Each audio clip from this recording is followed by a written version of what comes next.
Hi friends, welcome back to my channel. Today I'm going to do the end of the year book tag. I am excited to, first off, I can't even believe we're talking about the end of the year. It's crazy to me to think that in a couple weeks it's Thanksgiving and a couple weeks after that it's Christmas. I dearly want to put up my Christmas tree, but it feels so like final for it being like the end of the year, so struggling with it. But anyway, I thought it'd be fun to do this book tag. I know a lot of people have been doing it and it's been around a lot. From what I understand, also nobody can really figure out who started it. I first saw it with Books and Lala. Crescent Moon Reads did it. Like, there's so many people that have done it.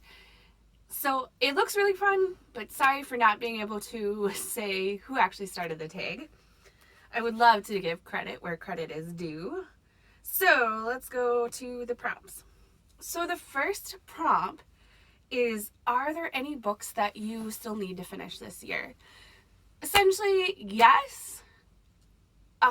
It's hard to explain. So like, or not hard to explain, I guess, but I'm doing the Tri-Wizard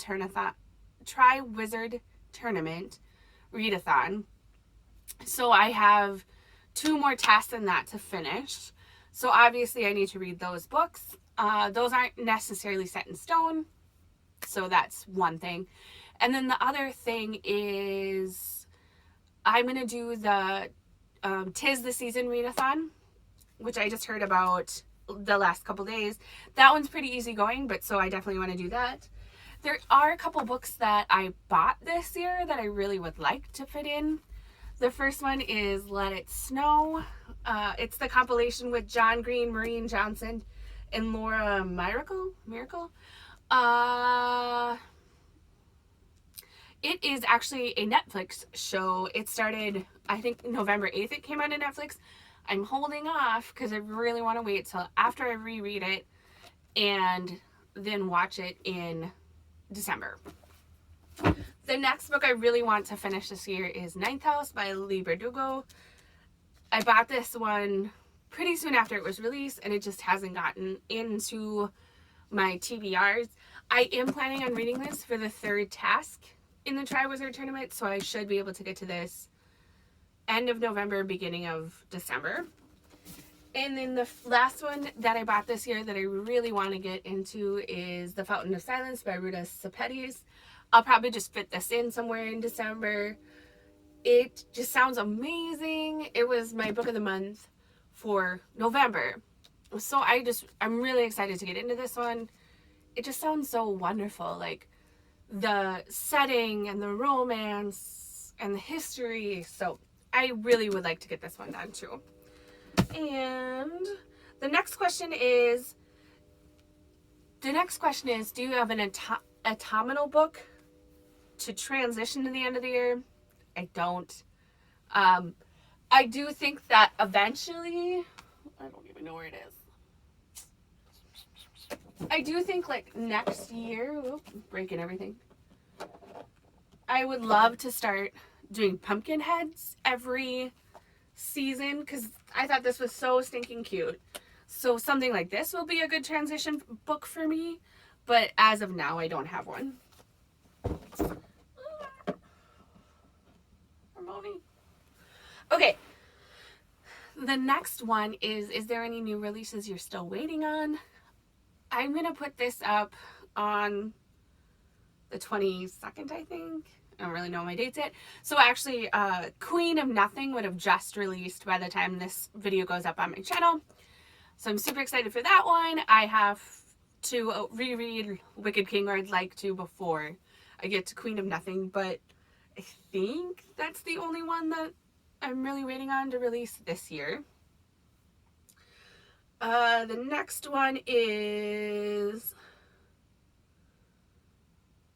Oh, I messed up the first one. So the first one is actually, are there any books that you've started that you want to finish? But I'm not really one of those people that starts 6 books and then don't get to them all and puts them down. If I put something down and then don't like keep reading it, I'm not going to remember what it is. I can't go back 3 months later and pick it up I'd have to start from the beginning. So that's not something I really do.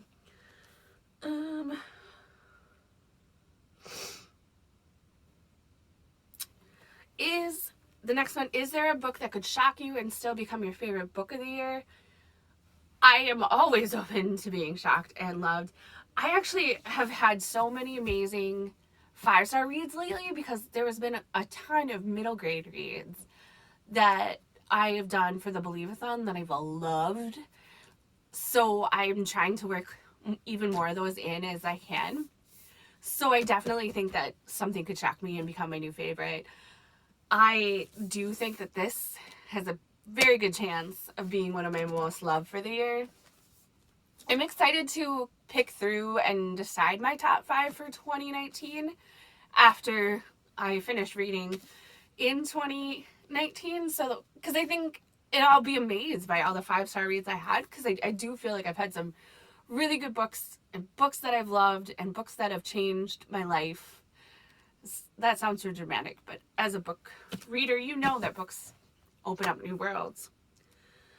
And then the final question is, have you already started making plans for 2020 reading? And I think all of us who are deeply embedded in reading and being super excited for new releases, for those of us who have series that, you know, are finishing up in 2020, we definitely are excited. I did make a list of a few of them that I'm really excited for that are coming out earlier, you know, like the first quarter or so. The first one that I'm so excited for is The Hand on the Wall by Maureen Johnson. It's the third and final book in the Truly Devious series.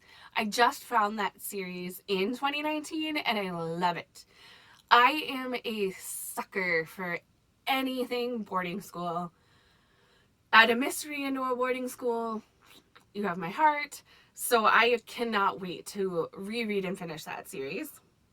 Marie Lu wrote a new fantasy novel called The Kingdom of Back.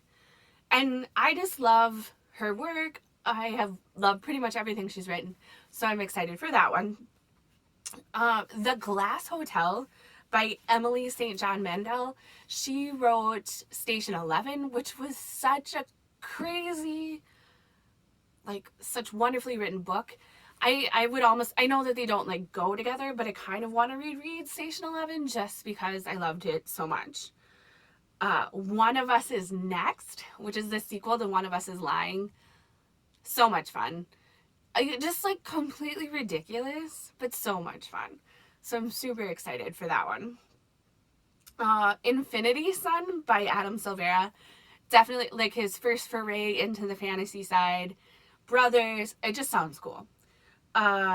Recipe for a Perfect Wife by Karma Brown is what I found, and it's like, I think it's a stay-at-home wife who discovers like an old cookbook with like notes in it from a 1950s housewife, and maybe things aren't as good as they seem. So that one sounds awesome. Followers by Megan Angelo. It's been compared to like Black Mirror, and I absolutely love Black Mirror. So this book is totally up my alley, just techie and weird and earth-shattering. So definitely excited for Followers. So yeah, those are my 2020 can't wait for reads. There's some definitely coming out further in 2020 that I'm super excited for, but I don't think it's worth anybody's time to go through every single book that's going to come out in 2020 because we're all excited for all of them. But yeah, I have some hefty goals for the next like 6 weeks, but we all can do it. I'm hoping that I can finish off the year with 125 to 150 books read. I am super excited for the way this year is ending up. I was a huge reader. I had a blog. And then when I got pregnant with my son 4 years ago, I was so tired that I didn't read. And then during the first couple of years of his life, I was very busy and didn't take as much time for myself. So now that I'm back up to my normal reading schedule, and now that I have this booktube channel, like I just feel so inspired and awed, and it has been such a blessing to be part of this community. And I thank you to all those people that have already subscribed to my channel, and I would love for you to subscribe. My goal is to end the year with 50 subscribers, so if you could help me meet my goal, that would be amazing. Such a blessing. I would love also to follow your channel if I don't. I am finding new booktubers every day, and I love it. The booktube world is so vast. So I love everybody's different opinions and seeing who I'm booktube, like review twins with, and who I have very different tastes from, but open my eyes to books that I wouldn't have picked. So I just got cheesy here, but just thank you for inviting me into the community and being part of my community. And I would love to hear what your favorites for 2020 are. There's so many coming out that it's hard to know exactly which ones I should grab right away, put on hold at the library. But anyway, I would love it and just be so blessed if you would like and subscribe the video, and I will talk to you on Sunday.